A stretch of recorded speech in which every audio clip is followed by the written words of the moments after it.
Ola, boa tarde ou boa noite ou incluso bon día para quen nos vexa en algún outro momento. Eu son Xoán Carlos Lagares, son profesor da Universidade Federal Fluminense,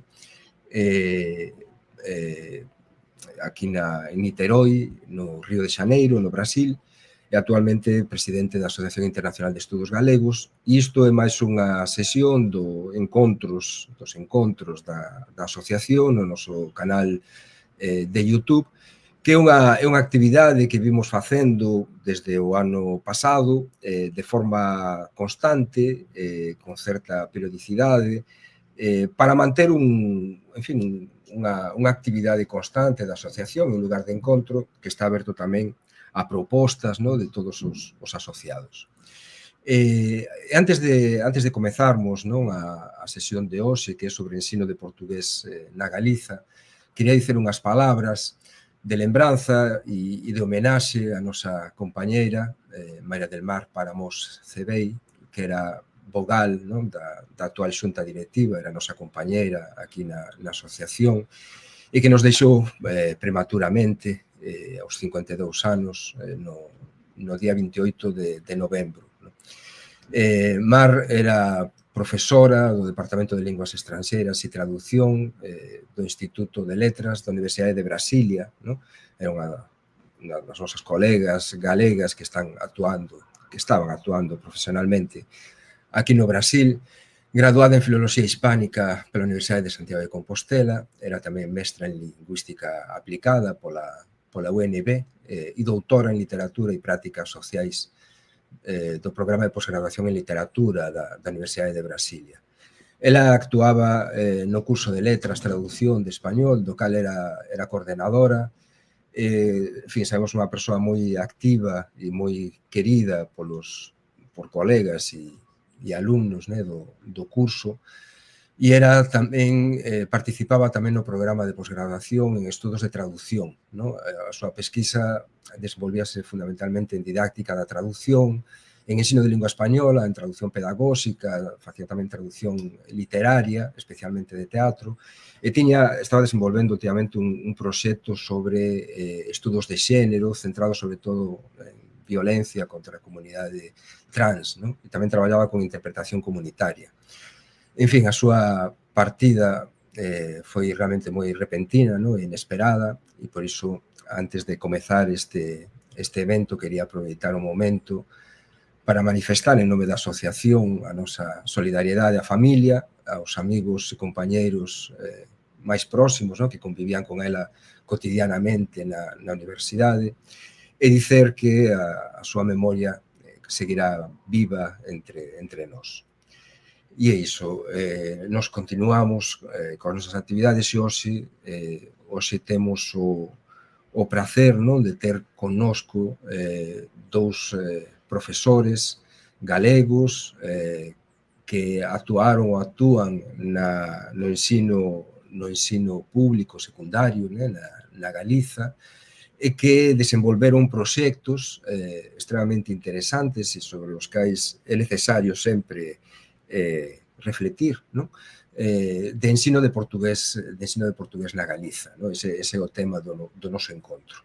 En primeiro lugar, vou a presentar xa os dous. Vou a presentar primeiro o primeiro participante, que é o profesor Bernardo Penabade. O profesor Bernardo Penabade foi profesor de Lingua e Literatura Galegas no Instituto de Perdouro, en Burela, até a súa aposentadoría en 2024. Despois ele me corrixe se eu digo algún dado incorrecto. El foi presidente da Asociación Galega da Lingua e é membro desde 2021 da Comisión Técnica do Centro de Documentación Sociolingüística da Galiza, do Consello da Cultura Galega. Desde 2008 promove o proxecto chamado Modelo Burela, que é un proxecto de planexamento lingüístico para esa poboación, que contemplaba, entre outras cosas, a inclusión dunha comunidade migrante caboverdiana e que fai ese diálogo intenso entre galego e portugués, entre esas diversas variedades do galego portugués. Desde 2012 coordena tamén o programa de radio Proxecto Neo, non? Na Radio Burela, que está focado en experiencias, non? De novos falantes do galego. E, en fin, vai falar un pouco sobre a súa comunicación, o título da súa comunicación é o ensino de portugués no modelo Burela, e, en fin, xa agradezo inmensamente a Bernardo pola xentileza de participar deste noso encontro. Cando queres, Bernardo. Boa tarde. Boa tarde, imagino que bon día aí no Brasil, porque penso que temos 4 horas de diferenza. Sí, aquí estamos no inicio da tarde, na realidade, xa. Pois aquí estamos no inicio da noite. No inicio da noite, cunha temperatura baixiña. O noso, que é un clima suave, nestes días estános lembrando que entramos no inverno. Nos estamos entrando no verán, estamos realmente nas antípodas, Bernardo. Aquí está comezando a esquentar agora. A partir de decembro, xaneiro, vira un inferno o Río de Xaneiro. É aquel río 40 graus. En fin, deixoche, vou colocar a presentación. Ben, pois falamos do ensino da lingua portuguesa, primeiro así no conxunto da Galiza en Panorámica, e posteriormente presentamos o caso de Burela. Realmente, pois, o primeiro que quero salientar é precisamente que estamos no berzo do noso idioma.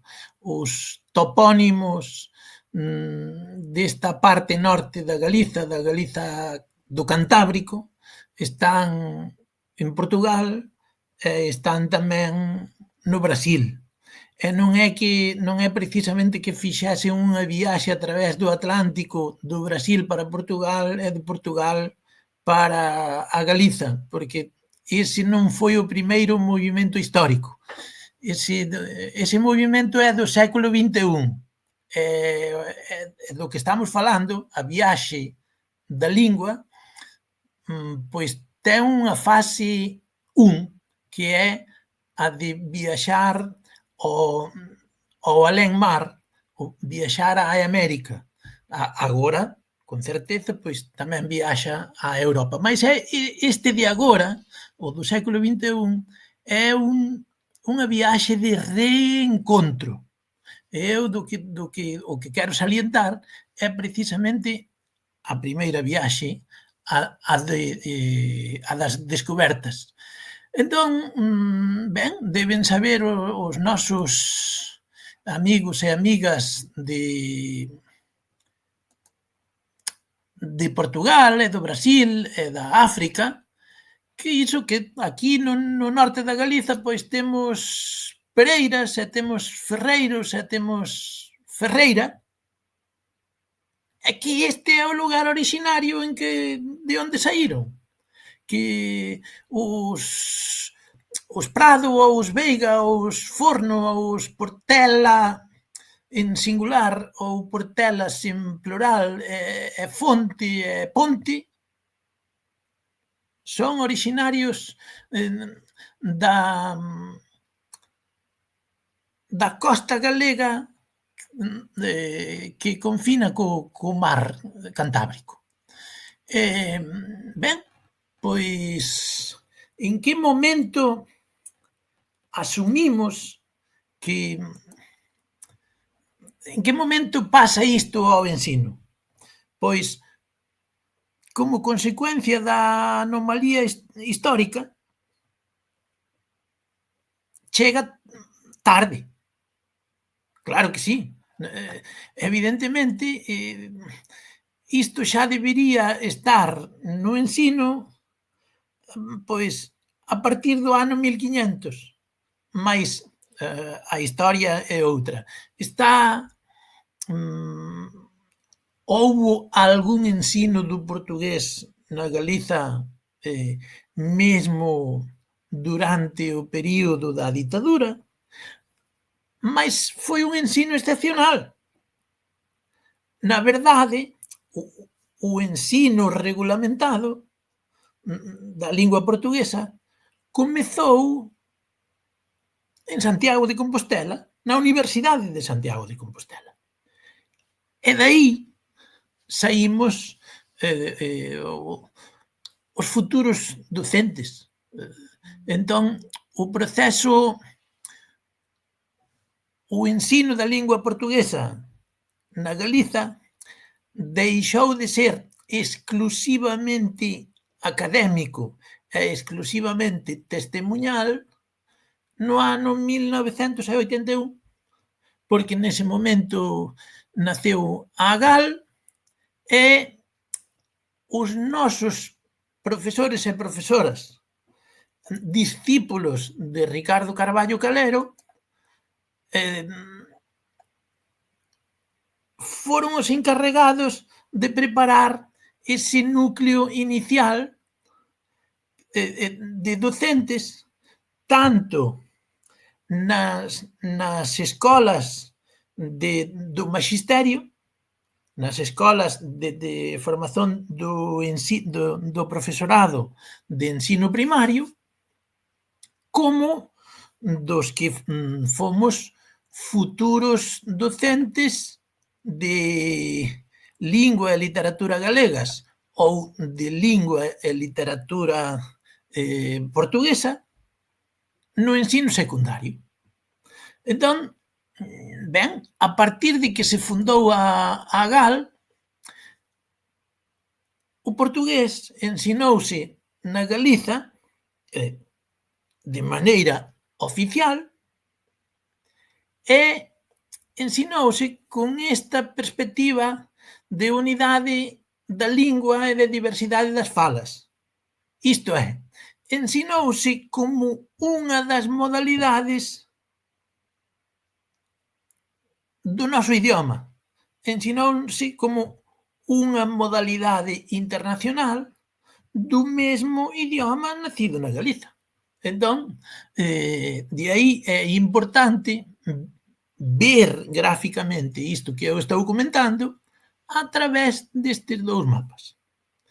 Estes dous mapas, antes deste proceso que eu comento agora, era teoría, mais a partir de entre 1981, 82 ou 83, pasou a ser tamén práctica, pasou a ser a visión pragmática do ensino da lingua. Ese novo profesorado, pois, ten esas características.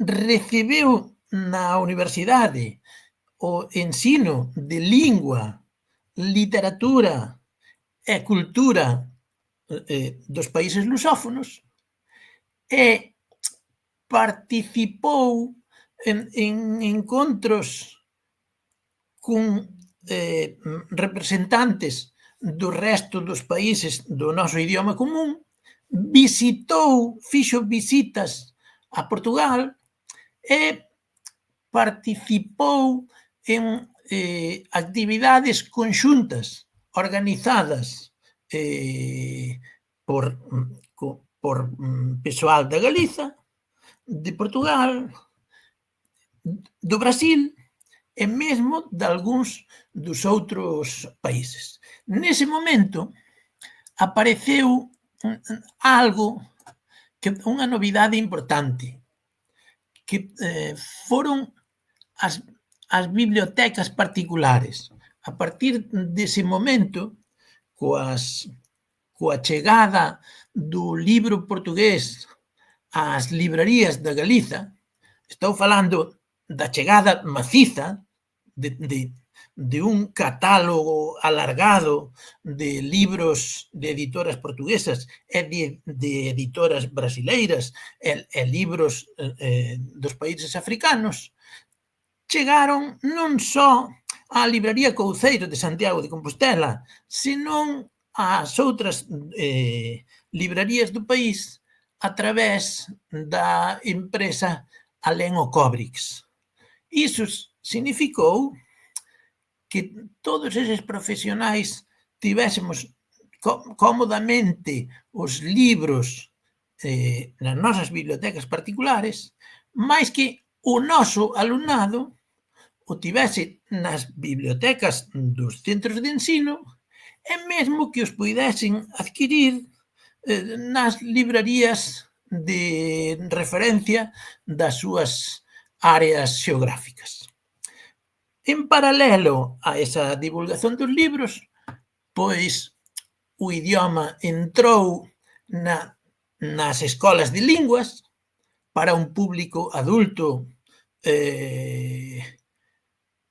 en xeral de máis de 18 anos, mas estendeuse tamén a rede de ensino secundario do país, onde hoxe existen 3 grandes modelos no conxunto de prácticamente un centenar de escolas de ensino secundario en que é posible estudar a lingua portuguesa no conxunto da xeografía de Galiza.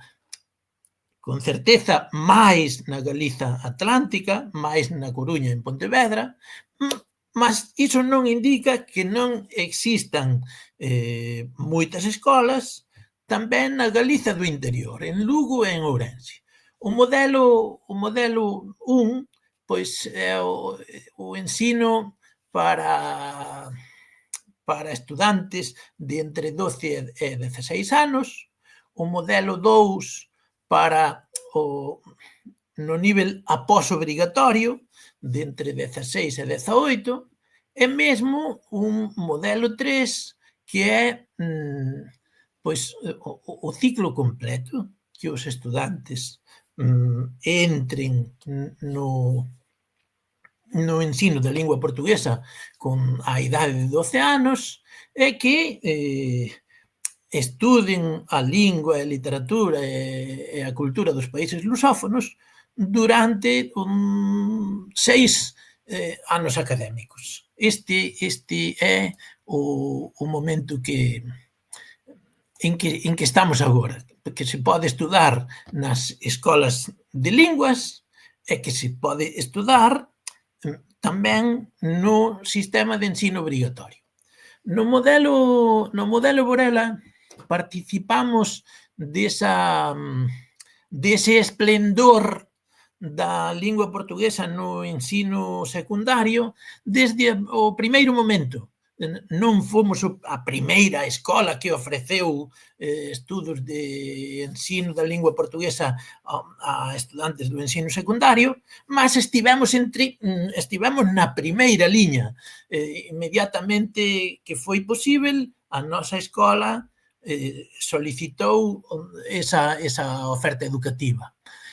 Foi precisamente no ano 2005. Protagonizamos unha historia épica que non contamos agora, mas moito interesante para descrever algún día, porque iso foi épica, mas con final feliz porque conseguimos os nosos obxectivos.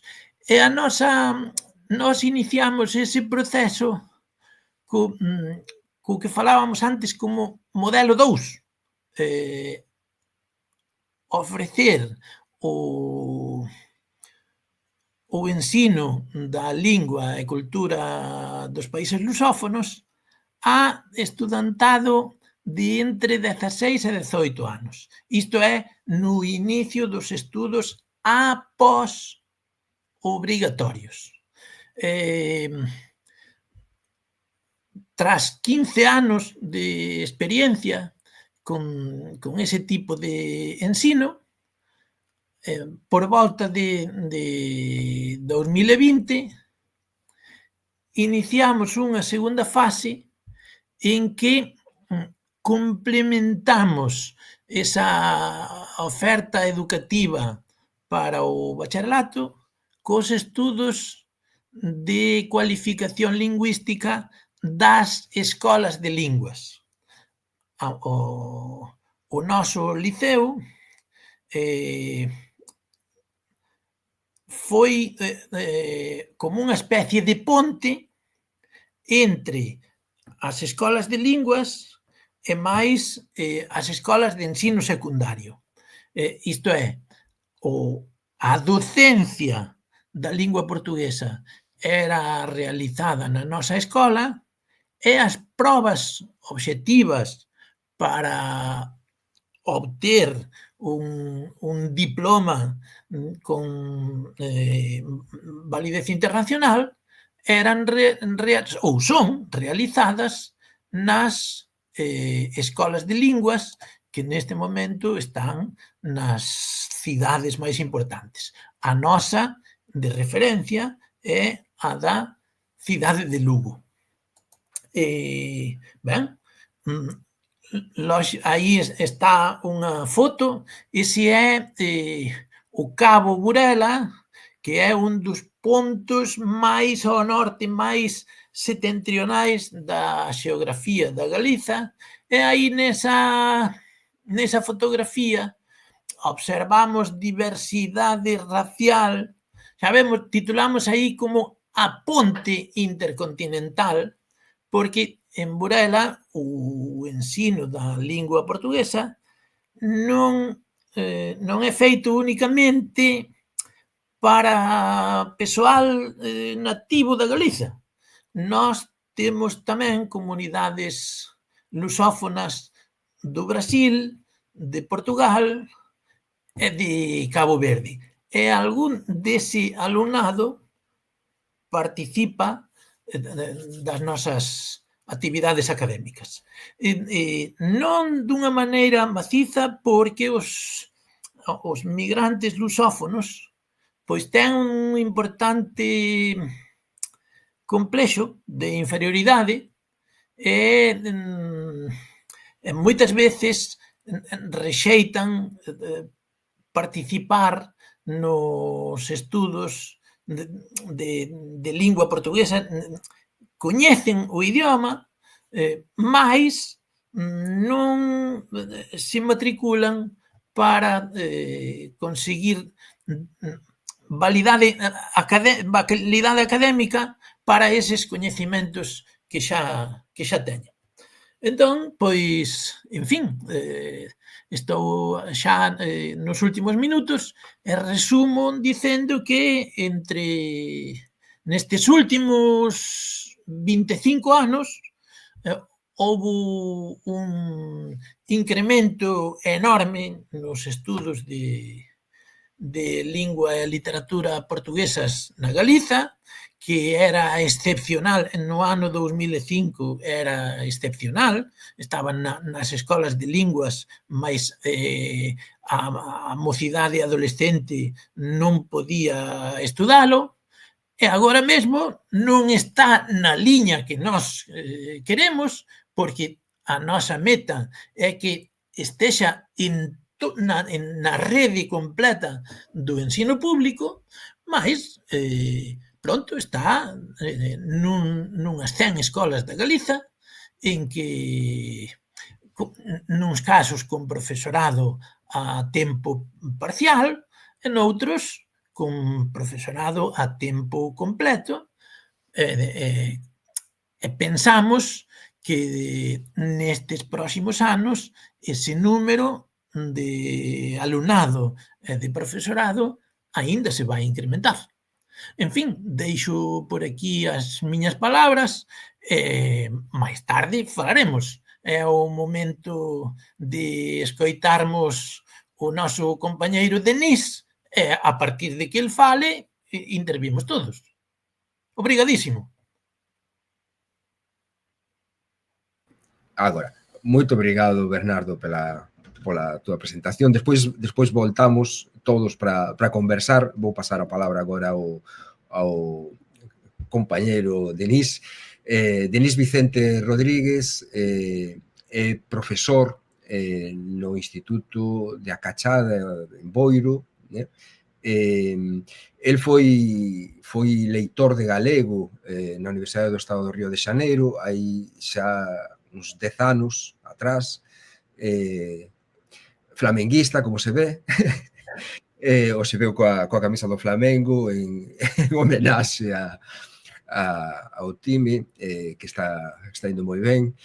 En fin, foi un dos leitores que deixou todos os leitores deixan unha pegada, no? A pegada do Denis foi considerável, foi profunda na Universidade do Estado do Río, tanto na formación de xente, no? Que, en fin, que tivo acceso pola primeira vez ao galego, no? Gracias ás súas aulas, como polas actividades que promoveu, né? Destaco entre elas o blog Quilombo Noroeste, non? Que foi un espazo moi interesante, no? De interlocución entre Galiza e o Brasil especificamente. E, en fin, e el agora como profesor, no? Dese centro de estudios, a Cachada, desenvolveu un proxecto de ensino de lingua portuguesa tamén na Galiza que nos vai explicar a continuación. En fin, moito obrigado, Denis, pola túa presenza, participación, e deixámosche coa palabra.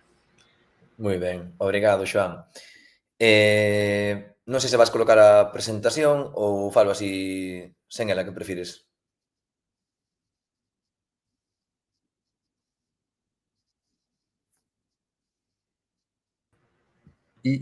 Perdón, eu fixo o que non debía, non sei o que fixen. Aparte, pero vou colocar agora a presentación de Denis, que está aquí. Aí. Aí, entón. Vale, e para pasar as diapositivas, Xoán, pasadas ti por aí ou teño que darlle eu a algún sitio? Non sei se aparecen unhas flechiñas, aparecen unhas setas para ti aí. Non aparece. Cando poso o cursor encima non aparece. Entón paso eu para ti. Ti avísasme. Vale, perfecto. Vale, a ver, eu son profesor de ensino secundario, co cal, pois, vou intentar falar un pouquiño sobre como é o proxecto que temos en Boiro, na Cachada, de ensino de portugués, porque me parece que está sendo pois un modelo un pouco diferente do que temos no resto de materias e que se cadra pois a outras persoas que estamos no ensino neste país, pois lles pode servir un poquiño como inspiración ou lle pode axudar a coller novas ideas para poder incorporar nas aulas. Se lle podes dar, Xoán, a primeira. Vale.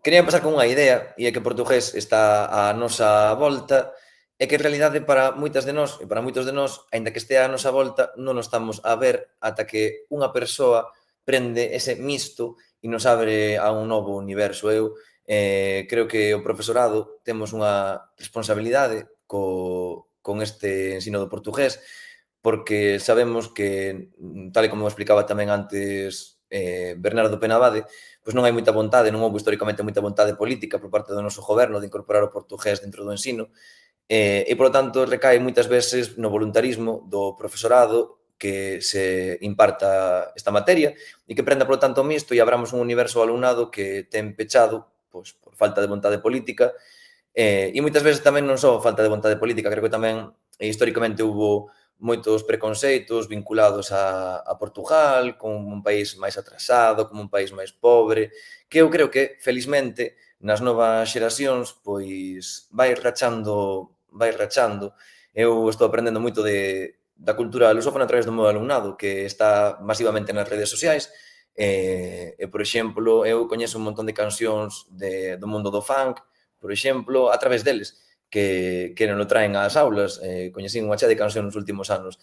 Entón, eu creo que pouquiño a pouco esa bella idea de que Portugal, pois, ou Brasil, América Latina en xeral, pois son lugares máis pobres, máis conservadores, un pouco máis atrasados, creo que está rachando e iso contribúe moi positivamente a cambiar a visión un pouco e o interese polo estudo do portugués. De feito, vou comentar unha anécdota, o alumnado do meu instituto matricúlase en portugués ou en francés. Hai sempre, cada ano, alumnado que está matriculado en francés que din eu quería estar en portugués, pero a miña familia non me deixou. E vese un pouco aí o salto xeracional, non? Como eles xa, pois, o preconceito non existe e nas súas familias ainda non, o francés é a lingua de cultura, hai que estudar francés, e o portugués, Portugal para que? Non, ainda existe un pouco esa idea. Nas outras xeracións, eu creo que, felizmente, pois, vaise rechando e o noso papel como docentes ten que ser contribuir a iso e contribuir a que aprendan e que entren neste universo que lles fai moitísima falta para superar preconceitos tamén que teñen asociados ao galego, non? Quería colocar un caso práctico, o meu caso particular, porque creo que é un pouco exemplificador de como as galegas e galegos e que vivimos pois moitas veces de costas ao portugués e que é unha mágoa, non? Porque eu son dese puntito que vedes aí no mapa, que é a Guarda, é un concello que está na fronteira con Portugal, a nada, estamos raianos total. E eu, cando estudei nese instituto, pois non tiven oferta de portugués, non tiven posibilidade de estudar portugués. A medida que foron pasando os anos, pois sí que se incorporou, agora estúdase como segunda lingua estranxeira e tamén como primeira lingua estranxeira. Daquela, no ano 2004, 2005, 2006, non había esa opción. Entón, mesmo un concello limítrofe, non, que debería ser lóxico porque hai intercambio económico, nin daquela así se estudaba portugués. Xa non falemos non só daquela, sino como hoxe en día o ferry que tiñamos para ir a Portugal non existe, non temos un tren ou de extrema calidade, de velocidade alta para irmos ao Porto ou para irmos a Lisboa. A televisión, pois, que ten plataformas, pode asistir moitas cousas en portugués que non ten, pois, continuamos sen ter acceso á televisión portuguesa. Quere dicir que non hai vontade política e non hai interese e iso nos afecta, pois, as persoas que estamos na raya que incluso pois, deberíamos aparentemente ter máis acceso, non? Ademais, despois estudei o grado en Lingua e Literatura Galega en Santiago e tamén quería comentalo como exemplo porque é unha carreira prácticamente non tiven estudos de lingua portuguesa. Supoño que agora se cadra con o tema do maior, minor, hubo modificacións no sistema educativo dos graus, pois espero que se modificase. Daquela, pois, había moi pouquiña oferta de lingua portuguesa, era prácticamente anecdótica, non? Entón, eu aí nin sequera conseguín acceder ao mundo do portugués, nin ca miña formación, que aparentemente pois, debería levarme a iso, non? Entón, cheguei, como comentou Xoán, a través do leitorado de lingua galega, que eu tive a opción de estar ali durante 2 anos no Río de Xaneiro, e iso foi xa o que me permitiu aprender portugués, o que me permitiu dar aulas na universidade desde o galego. Eu comunicábame sempre en galego nas aulas sen ningún tipo de problema con o alumnado brasileiro e había unha intercomprensión, unha intercomunicación sen ninguna dificultade. E a mí foi o que me permitiu, pois, adquirir a competencia necesaria para poder agora dar aulas en portugués na Galiza e aparte pois, para tamén acceder a un universo cultural que a min me impactou fortemente. Eu estou moi impactado ca cultura brasileira desde que vivín ali, tanto a música, o cinema que na actualidade estamos vendo, ¿no? Como está triunfando. Eu creo que é unha porta que o alumnado agradece moitísimo abrir. Eu estou vendo como as miñas alumnas e alumnos, pois, por exemplo, agora están facendo bastante jiu-jitsu brasileiro, que é unha arte marcial que eu non coñecía e que eles están facendo habitualmente, ou o que comentábamos antes do TikTok, non, das cancións do funk que están chegando aquí e que están, bueno, batendo nas portas para que comecemos a coñecer un poquinho máis dese idioma e desa cultura. Ben, eu quería inicialmente explicar un pouquiño como é o procedemento, por se unha profesora ou profesor nos está vendo ou ve isto no futuro, para incorporar o portugués nas aulas na Galiza, si non sodes especificamente profesoras ou profesores de portugués. Eu non o son, eu son licenciado en Filoloxía Galega, pero teño a miña formación tamén en portugués por estar no Brasil, mas non saquei a plaza de ningunha das dúas. E saquei a plaza de castelán, pois porque non había oposicións daquela, non había concurso público, saquei a plaza de castelán. Entón, incorporei o portugués porque hai unha serie de canles que nos permiten facer iso. Eu gostaríame inicialmente explicar un poquinho de como se pode facer, non? Os requisitos son bastante poucos para as profesoras e profesores. Primeiro, ter unha baja de profesor na Galiza, fixa, definitiva. Segundo, ter un nivel mínimo de un B2 en lingua portuguesa. Terceiro, ter vontade. E último, ter capacidade de persuasión. Primeiro que facer esa proposta nunha comisión de coordinación pedagóxica que hai en todos os centros e a partir de aí, unha vez se aproba aí, vai a un claustro. No claustro, é certo que ás veces hai reticencias. Eu tiven dificultades en Moaña, non fui capaz de que se ofertase o portugués. En Boiro foi máis fácil, pero mesmo así houve algunha reticencia. O profesorado xeralmente de lingua francesa, pois sente que lle están quitando horas, entón, pois, adoita haber un pouco de conflito, mas eu creo que o interese do alumnado debe prevalecer sobre os intereses particulares dun departamento, dun centro, non? Na Cachada, pois, desde que se ofertou o portugués, pois, temos un aumento de alumnado cada ano, estamos agora mesmo xa nas 90 alumnas e alumnos, entre primeiro e terceiro da ESO. Entón, estes son os requisitos, non son difíciles, hai que intentalo sempre desde o compromiso pois, con un sistema de ensino que nos permita sair un pouco da emerxencia lingüística na que estamos. Eu creo que xa non é tanto o universo cultural ou as facilidades económicas que permite o portugués, sino tamén que o portugués sirva como estrategia sociolingüística para aumentar a autoestima lingüística do alumnado, que moitas veces, no meu contexto en Boiro, son galegofalantes, pero a autoestima lingüística é moi baixa. E iso fai que en moitos contextos, cando se encontran pois, co alumnado que ven de fora ou cando van estudar a universidade, abandonan o galego. Entón, eu creo que o portugués axuda a resignificar o galego, a que non vexan que é algo local, a que lle dean un valor extra e que permita, pois, aumentar esa autoestima, non? Como decía hai uns anos, pois, Valentina Formoso, pasar do estigma á estima.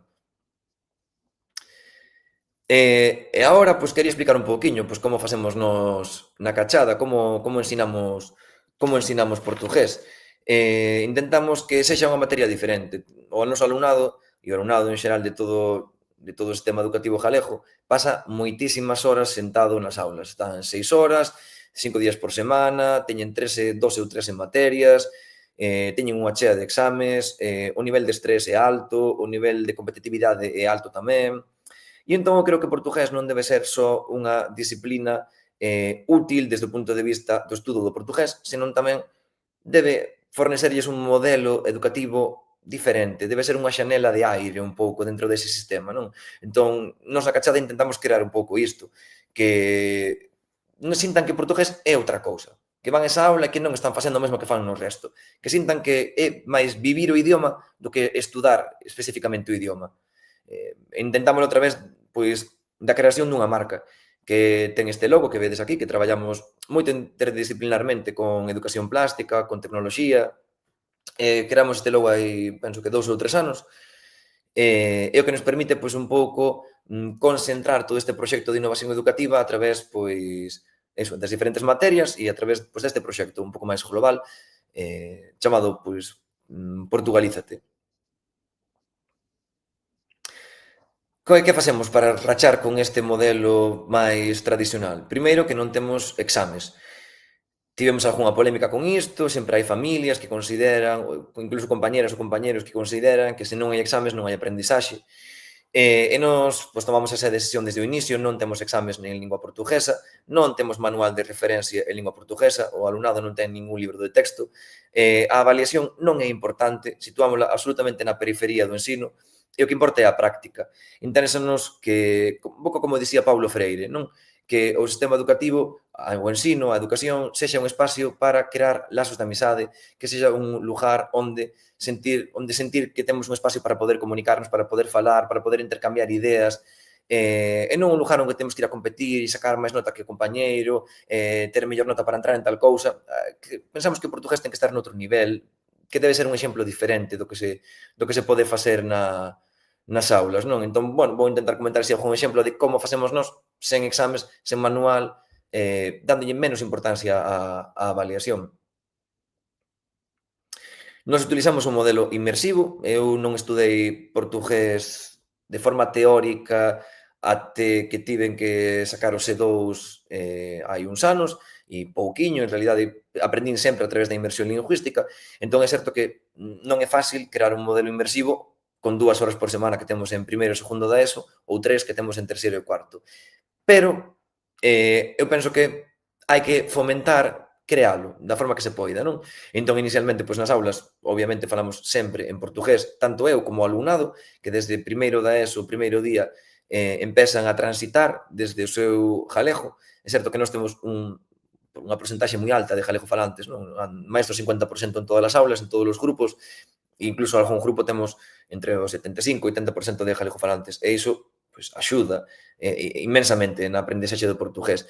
O que vedes aquí na pantalla son un par de cartases que temos colgados na aula, nun tamaño inmenso, teñenos sempre aí como referencia. Eles saben que para falar portugués pois teñen que partir de falar galego, de evitar a ajeada, porque saben que no portugués non existe, de manteren o seseo, que o seseo sí que o teñen de forma natural, a inmensa maioría, e o evitan en contextos formais, entón moitas veces para intervir na aula tenden a evitalo, e entón eu, bueno, pues intento explicarles que en portugués, ao contrario, deben utilizalo. chamalles moita atención tamén como evitando castellanismos chegan ao portugués e se incorporando o galego que eles saben que é galego normativo, que parece que lles parece máis artificial ás veces, danse conta que en realidade non o é, porque é o portugués tamén. E aí chegan a cadeira, aí chegan a xanela, aí chegan a garfo ou a faca, chegan a todo iso desde o galego, non necesitan acudir ao portugués para iso. E a partir de aí empezamos a complicar un pouco máis, entre os eses finais, as nasalizacións, a diferenciar B, V, Z, G, todo ese tipo de sons que no galego as sibilantes non temos tan completas, non? E van progredindo aos poucos, non? Desde o galego. Na parte escrita é exatamente igual, partimos do que xa saben de galego e imos transitando ortográficamente, pois incorporando o NH, o LH, incorporando pois un poquinho que vedes aquí nos cartases, non? Todo ese tipo de elementos desde o primeiro día. Sí? Traballamos sempre tamén por proxectos, ao non ter exames, ao non ter libro de texto. Na aula estamos un pouco como vedes aquí. Temos aula materia, están sentados en pequenas células de aprendizaxe, como en grupos, que vimos mudando pues, cada certo tempo, e intentan traballar a través destes grupos de iguais. Facemos unha chea de dinámicas que poden ser pois concursos, visualización de vídeos e debates, facemos karaokes para que pois intenten incorporar pois a competencia en expresión oral un pouco desde o lúdico. Iso que vedes aí tamén son o que chamamos os cartóns do portugués, que son pois uns cartónsiños que lle damos en primeiro e segundo, e que son pequenos desafíos. Entón, en vez de ter exames, pois teñen desafíos para superar por trimestre, que teñen a ver moitas veces pois con cuestións prácticas do día a día. Pois estou na aula e teño que presentar o tempo. Entón, pois presentamos un mapa de Mozambique e empezamos a falar do clima de Mozambique. Pois eso pode ser un desafío. Ou buscaren algún tipo de referente cultural lusófono, presentalo á turma. En diferentes proxectiños que permiten que eles usen o portugués dunha forma práctica e que estean motivados, porque eles sempre están contentos intentando colocar o positivo de que conseguiron superar un dos desafíos, non? Finalmente, pois, superan a maioría, porque son moi asequibles, fáciles, pero están máis motivados, non? Que da forma tradicional dos exames. Entón, traballamos sempre a través da práctica. Como, claro, a inmersión lingüística é imposible máis alá das 2 horas de aulas, intentamos que viaxen constantemente a Portugal, que iso é algo que no resto de materias pois non teñen. Moitas veces a única excursión que teñen por ano é a de lingua portuguesa. En primeiro levamos xa 3 cursos con intercambio a Viana do Castelo, con alumnado de sétimo de Viana, e, polo tanto, coñécense xa en outubro, facemos videochamadas, intercámbianse o contacto de WhatsApp, as redes sociais, empezan a falar en contextos comunicativos fora das aulas en portugués. Despois van alá, eles veñen aquí, quedan nas familias, van facer remo, fan kayak, van, eu non sei, unha chea de cousas, imos ao cine, imos a Santiago, ano pasado collemos o convoio en Portugal e fomos a Vilanova de Cerveira, en fin, unha chea de iniciativas e de actividades durante 6 días que lles permiten que o contexto de uso sexa completamente en portugués e é no que se comunican. Aprenden unha barbaridade. Cando voltan, veñen cunha cantidade de expresións, de palabras e de comprensión que non tiñan previamente, que creo que é fundamental, non? Intentar traballar os idiomas sempre desde este contexto inmersivo. Despois imos en segundo a Porto a Braga, o ano pasado fomos a Porto ver o Nadal, este ano iremos a Braga en maio, e en terceiro, pois este ano estamos organizando unha viaxe a Lisboa de 4 días, que é moi interesante porque organizan prácticamente todo eles, empezan a buscar os contactos en Lisboa, escreven os correos, aprenden como se escreve un correo formal en portugués, envían os correos formais ás empresas, reciben o correo, chaman a Lisboa por teléfono para ver de reservaren eles as diferentes cuestións, o autocarro, ou a pousada, visitas guiadas, oceanario, en fin, todo tipo de cuestións, non? Entón, é un ensino, pois, ligado ao utilitario, ao práctico, o que poden necesitar na súa vida despois, cando tiñan que viaxar a Portugal, non? Estes son, algún exemplo máis, non? Porque non quero alargarme moito máis, pero algún exempliño sí. Nos intentamos traballar o máximo posible con escolas tamén do Brasil. Eu na aula o que falo é a miña variedade de portugués, que é unha variedade brasileira, a que aprendín cando eu moraba no Río de Xaneiro, e eu non modifico nada dese portugués. Tamén como unha cuestión política, non? Moitas veces hai preconceitos tamén coa variedade lingüística do Brasil, Eu creo que eles, a maioría de referentes culturais que hoxe teñen non están en Portugal. Como comentábamos antes, artes marciais ou a música, o cinema, que eles máis consumen, dentro do pouco que consumen aínda do mundo lusófono, está no Brasil. Comigo, pois, ouven brasileiro na aula e moitos deles o que falan, cando empezan a falar portugués, é portugués brasileiro, un poquinho carioca, diría eu. Entón intentamos pois, mostrar o máximo posible tamén do Brasil, tendo en conta os miles de kilómetros de distancia. Aproveitamos que a Tayane Gaspar pois, veu un par de veces a facer a súa tese de doutoramento e veu ao noso instituto, a nosa escola, a dar unhas aulas. O profesor Guillermo, que é profesor de portugués en Extremadura. Tivemos un par de proxectos de intercambio de cartóns postais con centros brasileiros, ca Escola Cívico-Militar Carioca, intercambiamos uns postais agora o mes pasado. O ano pasado estivemos co profesor Hugo Camisão, tamén que é profesor de teatro na Baixada Fluminense, pois estivemos intercambiando uns vídeos de presentación, de cuestións de tradicións culturais brasileiras e galegas. Falles moita ilusión sempre recibir un vídeo do Brasil ou recibir un cartón postal do Brasil, non? Entón, eu creo que isto é cando máis están motivados cas materias, non? Cando máis aprenden, sen necesidade de avaliálos, simplemente neste tipo de contextos prácticos e divertidos. Ahora, por exemplo, para o final do trimestre, imos facer un show dun cantor brasileiro de Vigo, que nos ven á escola tamén, pois a dar un pequeno concerto. En fin, que estamos intentando o máximo posible crear contextos de inmersión, non? En práctica, na aula. Para ir acabando xa, pareceme interesante esta idea que tamén comentou o profesor Bernardo Penabade, porque non é só tentar que o sistema educativo e o modelo que temos nas aulas sexa agradable, positivo para elas e para eles, que se sintan ben cando están na aula, sen tanta presión, sen tanto estrés, sino que finalmente teñen outros resultados tamén moi positivos. O ano pasado nos presentamos a 12 alumnos e alumnas de segundo da ESO que estaban interesadas e interesados as probas oficiais do Camões Júnior. Dos 12 presentados, 10 tiraron un título de B1 e 2 xa un título de B2 en segundo da ESO, que é alumnado que leva estudando portugués curso e medio, non leva nin 2 cursos en 2 sesións semanais. E chegaron algúns incluso o B2, que é o nivel ao que non chega nin en francés en bacharelato. Están sacando na nosa escola en francés, algúns en cuarto de ESO un B1, co cal as potencialidades son inmensas para conseguir titulacións que lles van favorecer de cara ás súas saídas profesionais no futuro. É dicir, que non fai falta exames, non fai falta ter libro de texto ni manual de consulta, pódese articular o ensino dunha forma diferente e con bons resultados tamén. E xa para acabar, nada, nós intentamos financiar todo isto, que son moitas actividades e que son caras moitas veces, a través de proxectos que existen na Xunta e que eu creo que deben coñecerse un poquinho máis, porque moitas veces ao non coñecerse pois non se piden e ao non pedirse perdense os cartos para o portugués, non? Nos pedimos todos os anos o Innovalab, que eran os antigos contratos programa, na modalidade de Interlab, que é de internacionalización lingüística. Nos permiten pues, financiar. Este ano imos facer un curso de jiu-jitsu brasileiro, un curso de capoeira, imos ter o concerto da agora de decembro, e todo isto financiase a través do Interlab, que finalmente para o alumnado é todo gratuito, non pagan nada por ninguna das actividades educativas que lle ofrecemos.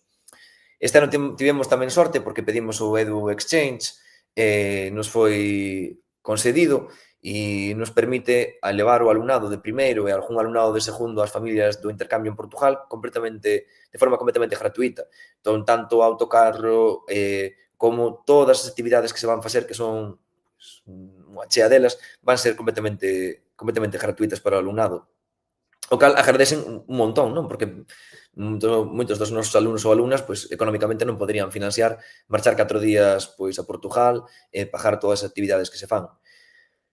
E finalmente, o último, xa de cara ao profesorado, pois temos o PIALE, que eu acabo de voltar do Porto a semana pasada, estive en 15 días, un proxecto tamén da Xunta para mellorar a competencia lingüística do profesorado en portugués.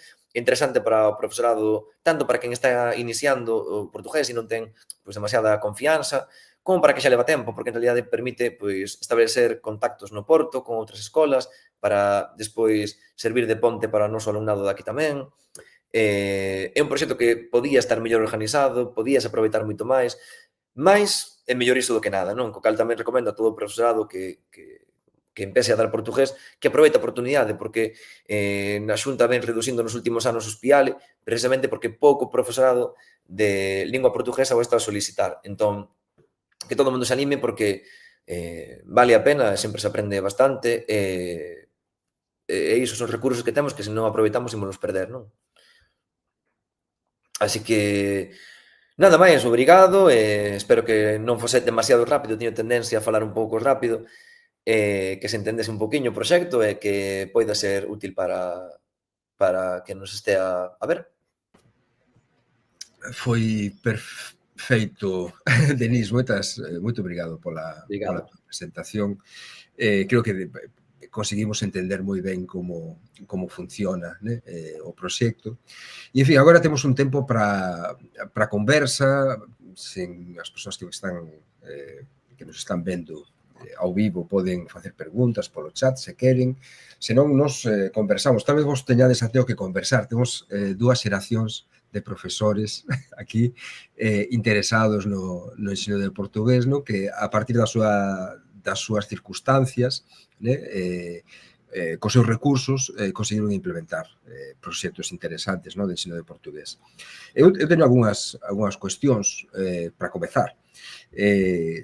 En fin, sempre digo que os galegos, polo facto de sermos galegos, no, e de falarmos galego, temos direito ao portugués. No? O noso direito a nosa lingua, creo que inclui, nunha visión máis ampla, o direito ao portugués, e que, en fin, foi comentado polos dous, non? Comezou Bernardo dicindo como é lamentável, non? Que en fin, que o ensino de portugués demorase tanto para chegar a Galiza.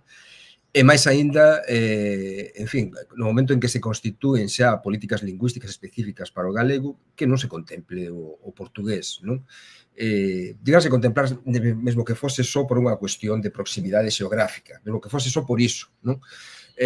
Obviamente a proximidade é moito maior, non? É unha oportunidade para quen fala galego que nos abre un mundo moi amplo e que, en fin, Portugal xa amplía bastante o noso horizonte, mas que é moito máis amplo, como mostrou a fala do Denis, non? Cando se contemplamos o Brasil e os outros países de lingua oficial portuguesa, claro. O Brasil, sobre todo hoxe en internet, en fin, é unha potencia, non? De presenza na internet. En fin, presenza maciza. Eu quería preguntarvos os vosos como vedes o ensino de portugués, a política máis recente, non? De implementar o ensino de portugués como disciplina, como lingua estranxeira 1 ou como lingua estranxeira 2, que aínda moi reducida, non? Porque parece que hai poucas vagas, en fin, aínda non cobre unha pequena parte, non? Dos centros de estudo, debía chegar a todos os lados. E como vedes tamén, por un lado, iso, o ensino de portugués como lingua estranxeira, de forma disciplinar, non? En disciplinas ao uso, e despois o ensino de portugués de outras maneiras que podría ser incorporado con moita facilidade nas propias aulas de lingua galega, non? E penso que a explicación de Denis, no, dese proxecto, mostra moi claramente iso. A parte dunha explicación claramente freiriana, vemos que a influencia brasileira foi profunda en varios sentidos, en fin. O que pensades deses dous modelos? Pensades que poden conviver, que é necesario, en fin, como política para Galiza? É unha pregunta para os dous, podeis responder, cando. Déixame tirar flores, por favor. Autotirar flores. Que grandísimo suceso tivemos os docentes iniciais en lograr transmitir o amor pola materia para que agora acabásemos de ouvir a palestra que pronunciou o amigo Denis. Entón, ollo, partimos dun modelo cero, nada. No momento en que iniciamos, en que colocamos aquela primeira pedra, foi iso, unha primeira pedra, non había nada.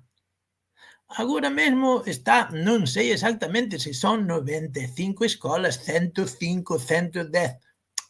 É irrelevante que sexan 10 máis ou 10 menos, mas está en todo o territorio.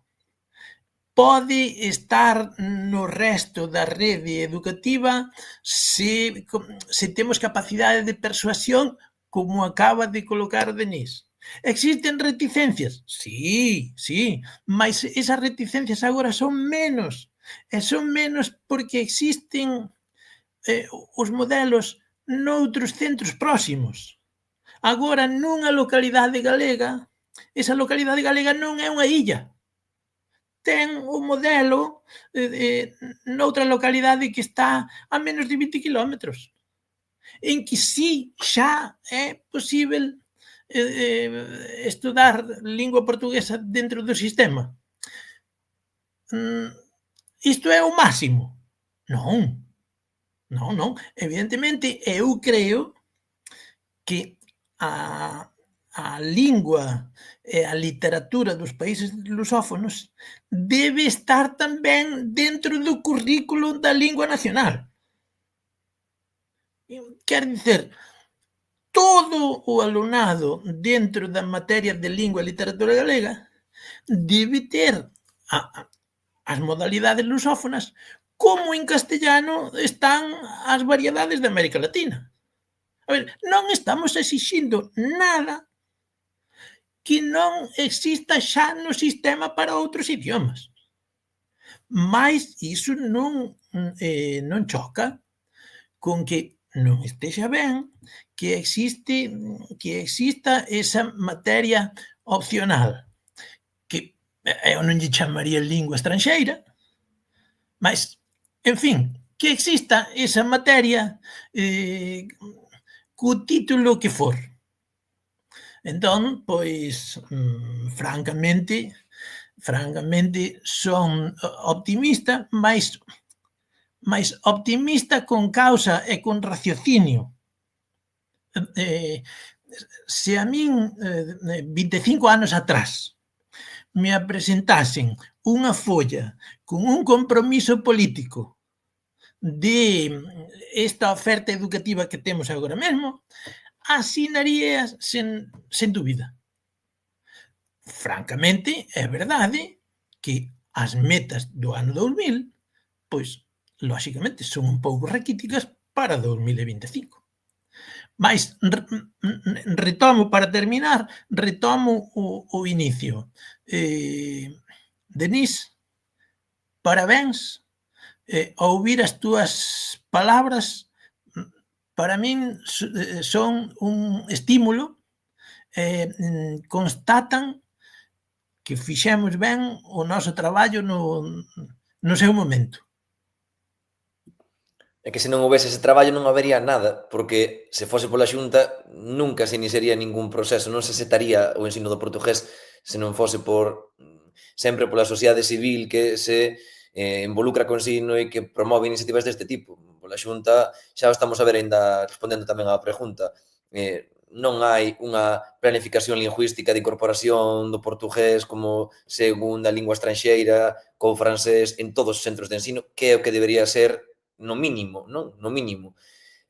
Nos últimos anos está aumentando, a Xunta pois sai últimamente dicindo que maravilla que está aumentando, pero en realidade aumenta en absoluto por iniciativa da propia Xunta, senón porque hai cada vez máis profesorado que coñece, como ben dicía Bernardo, proxectos próximos de incorporación do portugués e se anima a incorporar o portugués. Mesmo con dificultades, porque nós, por exemplo, este ano, que xa tiñamos portugués incorporado en tres niveis e tiñamos 6 grupos, pois eu teño que dar única e exclusivamente portugués, porque as horas non me dan para dar a miña materia principal, que é o castelán. Entón, solicitamos un profesor á Xunta con a FIM lingua portuguesa e a Xunta mandounos un profesor que non tiña nin o A1 en lingua portuguesa na provisional e que non tiña nin o A1 de portugués na definitiva. Quere dicir que a Xunta, máis que contribuir a axudar a que o portugués se expanda e estea estable nos centros, dificulta, pon trabas a iso. O que pasa é que agora mesmo pois, temos a sorte de que temos un montón de profesorado xa formado en portugués que ten interese e que ve que hai modelos que o permiten e se está facendo por iso, pero en absoluto por planificación lingüística, nin como unha estrategia lingüística de cara a aumentar a autoestima do alumnado, nin a habilitar a súa competencia de cara ao mercado laboral internacional, nada que ver con iso, non? Creo que ten que ver iso, co voluntarismo do profesorado que o estamos a facer desde hai 25 anos e agora, ou 30 anos, e agora, máis masivamente, claro. Sí. Quero tamén, permíteme, Xoán Lagares, comentar un tema non tan positivo, e é precisamente o tema da didáctica.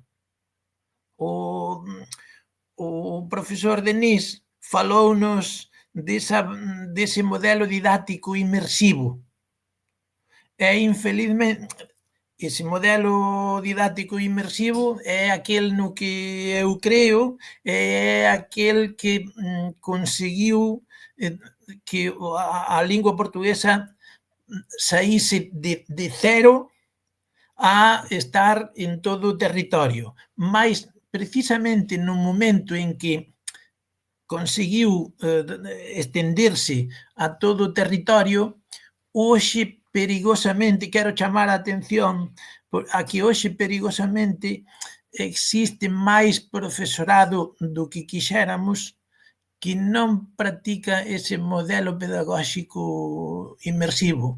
Entón, a lingua e cultura portuguesas dos países lusófonos nalgúns centros de ensino acaba converténdose en máis do mesmo.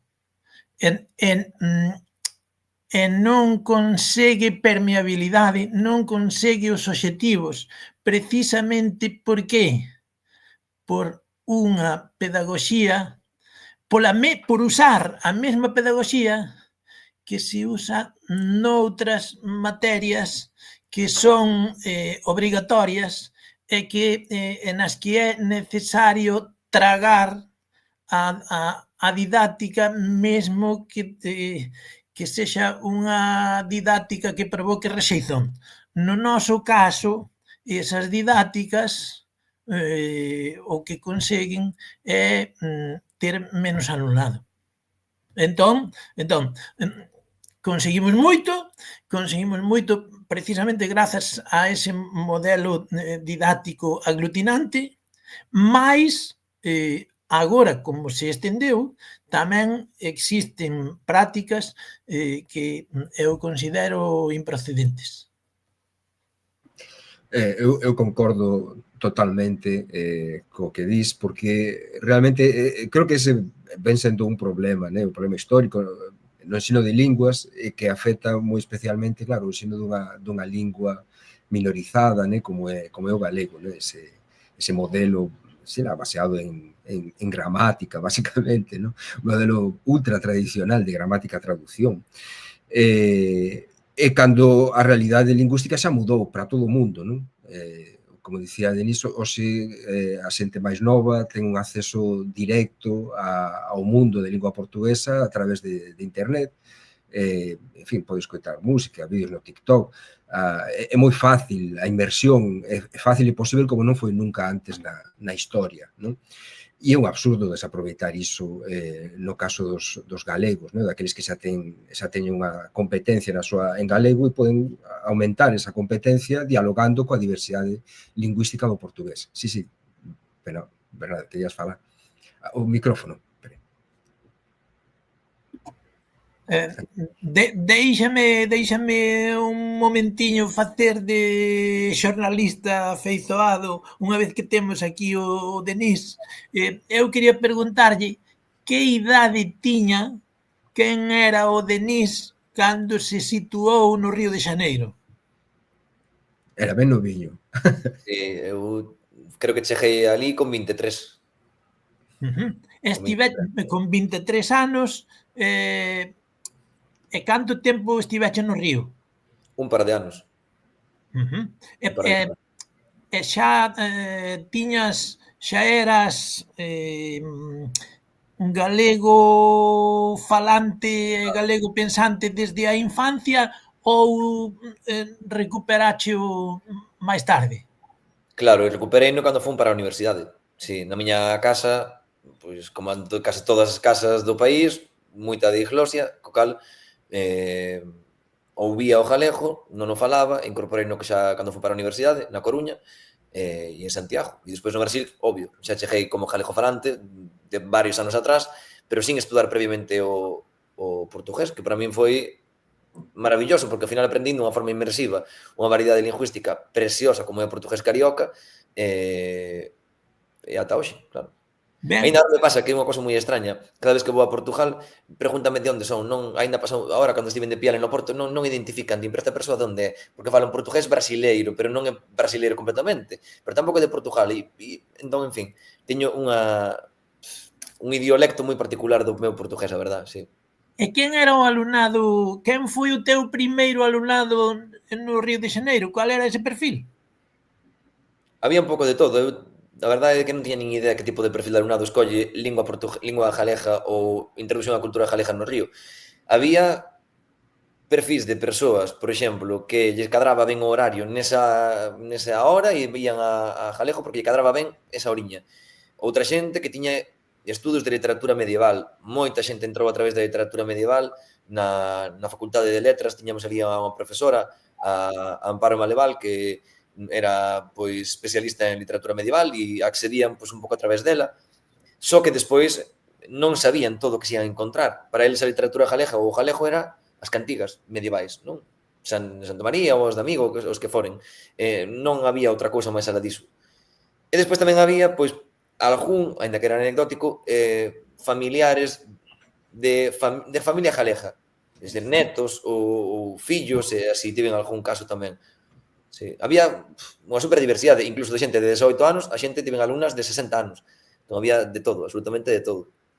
Era graduación en letras, non? É graduación en letras, a maior parte dos alumnos, anda que era optativa, posiblemente aparecerían alumnos de outras, máis eran alumnos universitarios de graduación, a maior parte en letras, e claro, aí contaba con que o programa de estudos galegos da Universidade do Estado, aquí do Río, xa ten unha tradición, non? De anos, gracias ao traballo pioneiro de María do Amparo Tavares Malevao, non?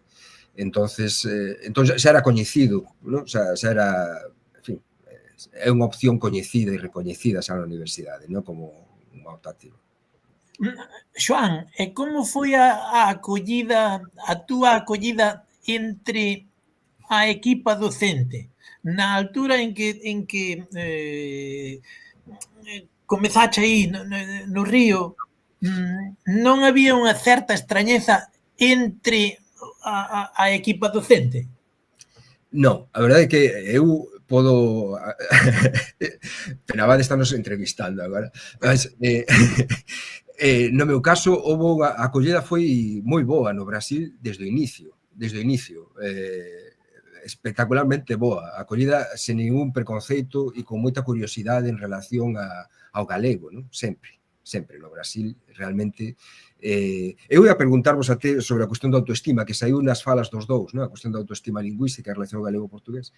En fin, a miña experiencia no Brasil nese sentido é esa. As primeiras aulas que eu dei na universidade no Río, ao pouco tempo de chegar, foi de literatura portuguesa 1, de literatura medieval, galego-portuguesa, na UERJ, na Universidade do Estado, a convite de Mario do Amparo, non? E despois, o primeiro concurso público en que eu pasei foi de Lingüística Histórica na Universidade de São Paulo, non? Onde o coñecimento, o que eu traía, non? De pesquisa, coñecimento sobre galego-portugués medieval foi moi ben valorizado, non? Nunha universidade que, en fin, unha universidade moi prestixiosa, non? No Brasil e na América Latina. De maneira que eu sempre vin as portas moi abertas, sen ningún preconceito no Brasil, non? Para quen viña da Galiza, para quen traía ese ollar, e sempre con moita curiosidade en relación ao que temos a dicer, non? En fin, desde o galego, non? Para o mundo de lingua portuguesa. Mas eu quería preguntar sobre a autoestima. Os dous falastes da autoestima. Denis falou de como o contacto co portugués axuda a mellorar a autoestima dos galegofalantes, dos alumnos que falan galego, e cando ven que formas tradicionais do galego teñen, en fin, son usuais no mundo de lingua portuguesa e en fin, perceben esas diferenzas na avaliación, claro, da variación lingüística. e como iso mellora. E Penabade falou dos problemas, en fin, do problema de autoestima lingüística ten en relación co portugués entre inmigrantes, non? En Burela, né? A veces caboverdianos que, en fin, é curioso, non? Como se xuntan os preconceitos, os estigmas, non? E das linguas se misturan, non? Moitas veces o do galego e do portugués. O portugués pode ser un elemento, claro, cando se poñen en relación, non, os falantes de galego con usos prestixiosos e variados, né, da lingua portuguesa, en que se recoñecen, iso mellora a súa autoestima, non? E por outro lado, nun proxecto tan bonito e interesante, non, como que Penabade puxo en marcha en Burela, non, que ao mesmo tempo que valorizaba a lingua en situación minoritaria, non, a nosa, ao mesmo tempo criaba un espazo de acollida, non, de acollida para migrantes de lingua portuguesa, non, e conseguiu facer iso ao mesmo tempo, non, eses dos proxectos. Aí tamén, claro, as valoracións sobre a lingua, sobre a propia lingua, sobre a lingua do outro, non? Porque, claro, un migrante de lingua portuguesa na Galiza chega e encontrase con unha lingua desvalorizada, que é próxima a súa, mas que non... En fin, aí xúntase como lidar con iso. Eu quería que explicases un poquinho máis a vosa experiencia en relación a esa cuestión da autoestima lingüística e da como vos vistes neses a poñer en marcha eses proxectos, as mudanzas, non, que iso provocou na propia avaliación dos falantes, non, sobre a propia lingua, sobre a lingua do outro. As persoas dos países lusófonos chegan a Galiza con unha baixísima autoestima. É verdade que na nosa experiencia a maior parte das familias brasileiras que se deslocan a Galiza proceden de lugares con un sistema de ensino no Brasil fraco, porque os estudantes chegan ao noso sistema escolar con grandes problemas no cálculo matemático, con grandes problemas expresivos, máis de reflexión sobre o código. En casos de gramática, pois con moitos problemas para identificar un verbo, e máis, por exemplo, para distinguir a temporalidade. E con grandísimos problemas para o esforzo. Para facer un traballo para alén do que é o horario obrigatorio, as aulas presenciais. Entón, con capacidade nula ou case mínima de un traballo particular. Entón, iso provoca que rexeiten a lingua portuguesa. Quer dizer, desde o primeiro día comezan un camiño de fuxida. Eu penso que no caso dos brasileiros, e posiblemente se aplica a outros falantes, até caboverdianos, posiblemente, claro, é unha inseguranza lingüística moi grande en relación ao portugués padrón, ¿no? Ao portugués, e sobre todo ao portugués escrito, pola distancia que hai entre o que eles falan e o que, en fin, o que se propón como modelo, ¿no? Sí, como ese sistema escolar, como esa base escolar é tan fraca, acaban renunciando e entregándose, nadando contra a corrente, confiando en que pola vía da negación lingüística vai chegar unha inclusión social máis rápida e acaba por un insuceso na inclusión social, claro. Mais isto non é dun ano, de dous. A comunidade lusófona está no norte da Galiza desde 1978. Estamos falando de 50 anos. en 50 anos persisten esas actitudes.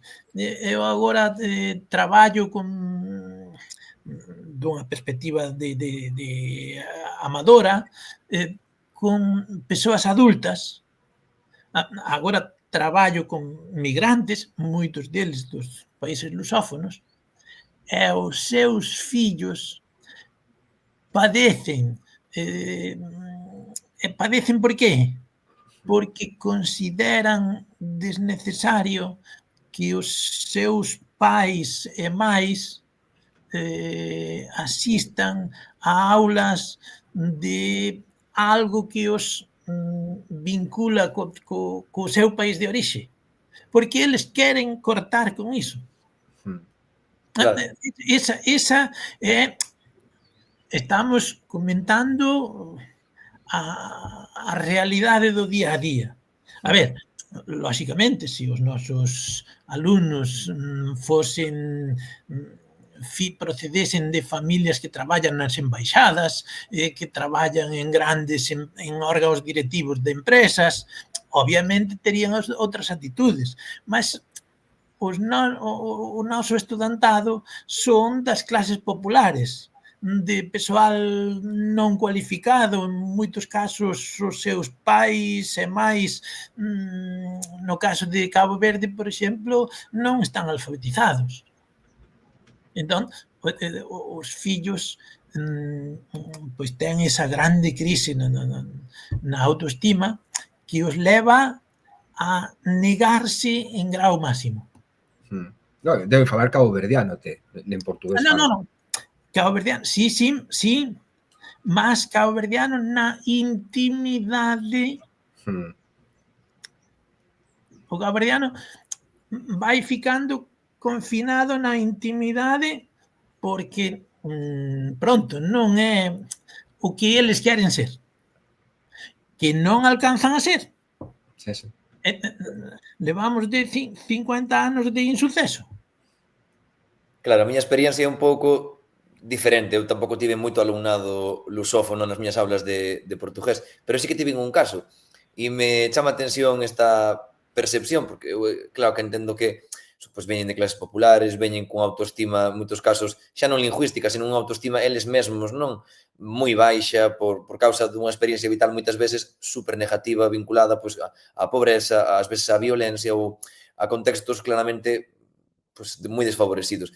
Pero eu tive un caso, teño un caso este ano, que creo que actúa dun xeito un pouco diferente o portugués nel, porque como é un alumno que pues, chegou hai un ano de Cabo Verde, e el debía estar exento, sabedes que hai o alumnado que non cursa segunda lingua estranxeira porque ten un nivel baixo, pois está exento, entón ten unha hora de reforzo de matemáticas ou de galego ou de castelán, pois neste caso tiña que estar exento.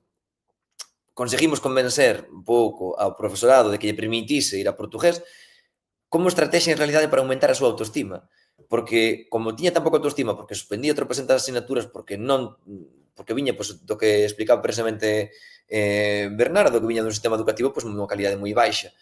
Pois agora está cunha autoestima na aula de portugués maravillosa, porque é o gran referente de todo o grupo, que ten a mellor fonética, que entende absolutamente todo, cando hai unha dúbida todos se consultan a él. Entón, o feito de que estude portugués unha persoa que ven de un país de fala portuguesa e que poida demostrar a súa enorme competencia diante dos seus iguais é maravilloso de cara a súa situación emocional e a propia valorización do seu idioma, que seguramente se non estudase portugués, se fose francés e demais, abandonaría moito máis rápido, non tería ese subidón de autoestima que ten e esa valorización que ten da súa cultura, porque el mostra para os demais pues, a cantidade de referentes culturais que ten da lusofonía que o resto case non teñen aínda.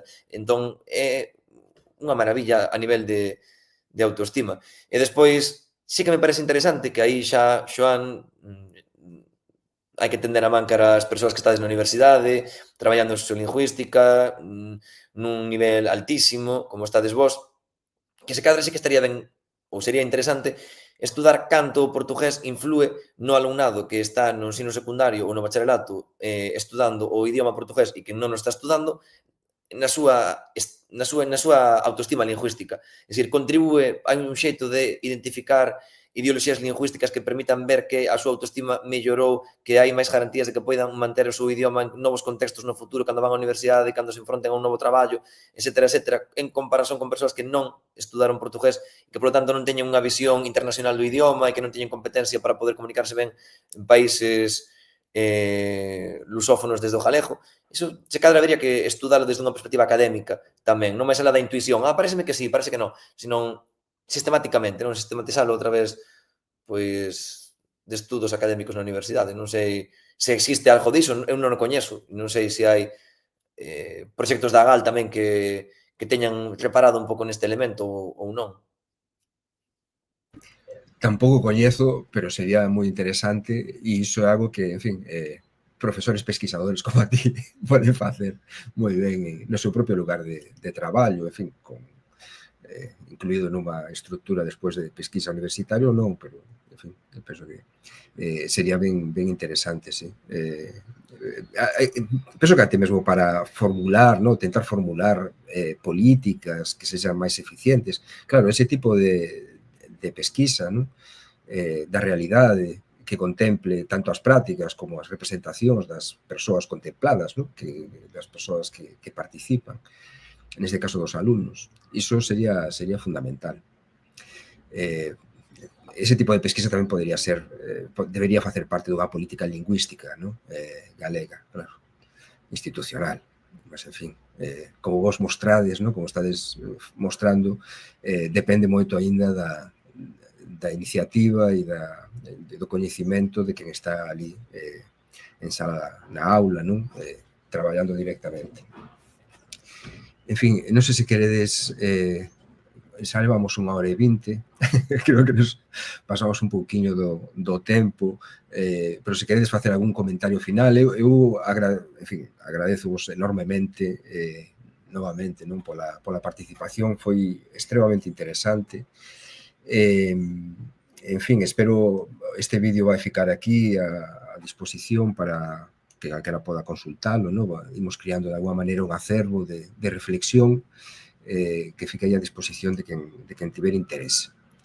Podedes decir, se queres dicer alguna palabra de despedida, xa podemos encerrar. Estamos no auxe das novas tecnoloxías.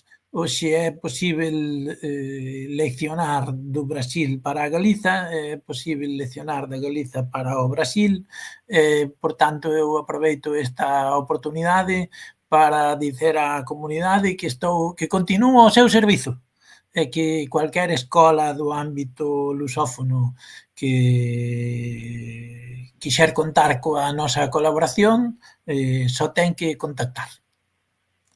Obrigadísimo, Xoán, por este encontro. E os mellores cumprimentos a Taián Gaspar. Sí, e eu mesmo, obrigado polo convite, foi superinteresante sempre escoitar a Bernardo e escoitarche a ti, Xoán, manter así un poquinho un fío tendido co Brasil sempre é bonito tamén. E o mesmo, agradecer a Taiane Gaspar, que é unha desas alumnas que tiven cando eu estaba na UERJ no 2014 e no 2015, das 4 disciplinas, por certo, ela matriculouse en absolutamente todo, unha alumna brillante, unha pesquisadora brillante tamén e unha divulgadora da cultura galega no Brasil, que poucas debe haber como ela, así que tamén agradecerlle o convite e o traballo a profesora Taiane Gaspar, claro. Sí, efectivamente, quen acompaña un pouco os nosos vídeos ve que a Taiane é quen, en fin, está presente en case todos eles. Debía estar tamén aquí, foi ela quen fixo os convites para Denise e para Bernardo. Ao final, hoxe non puido, mas estou eu. Mas, en fin, ela continuará. Vamos ter máis encontros aínda no mes de decembro, entón pido aquí a que nos está acompañando que fique atento porque en fin, será anunciado oportunamente, mas teremos polo menos, penso que un ou tal vez até 2 encontros aínda neste mes. E continuaremos en xaneiro tamén. Entón, en fin, moito obrigado ao aos dous, foi extremamente interesante e boa tarde para todos. Continuamos. Chao. Obrigado, chao.